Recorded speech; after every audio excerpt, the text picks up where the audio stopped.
Assalomu alaykum, hurmatli kuzatuvchilarim. Bugun menga mana bu gulni olib kelishdi, iltimos qilishdi, пересадка qilib berishni. Buni ildizlarning holatini qandayligini bilmayman. Hozir ildizlarni ochib ko'rib, jarayonda nima qilishlikni o'ylab ko'ramiz.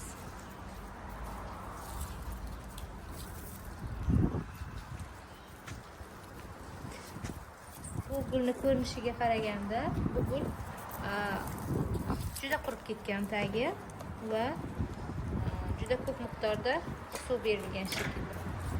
Ichida suv bilan turgan ekan.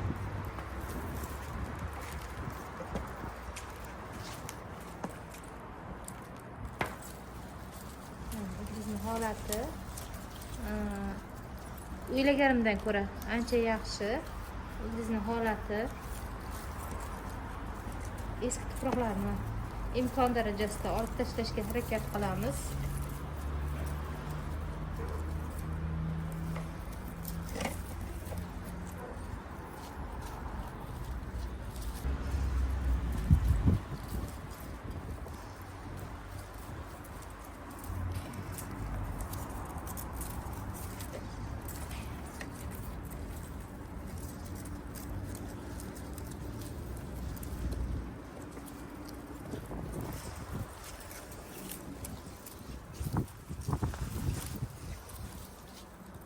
Ildizlar yaxshi holatda ekan.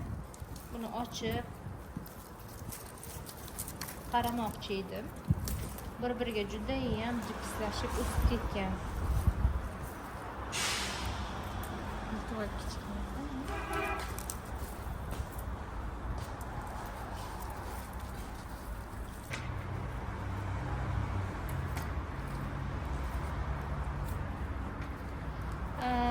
Bu gulni qurigan barglarni olib tashlaymiz.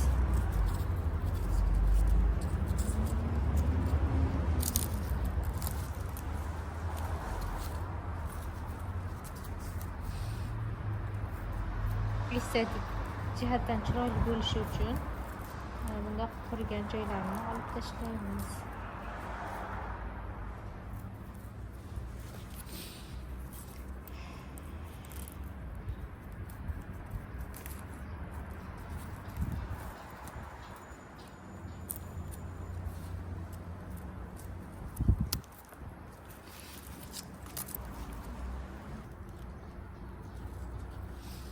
Mana gulimiz tayyor.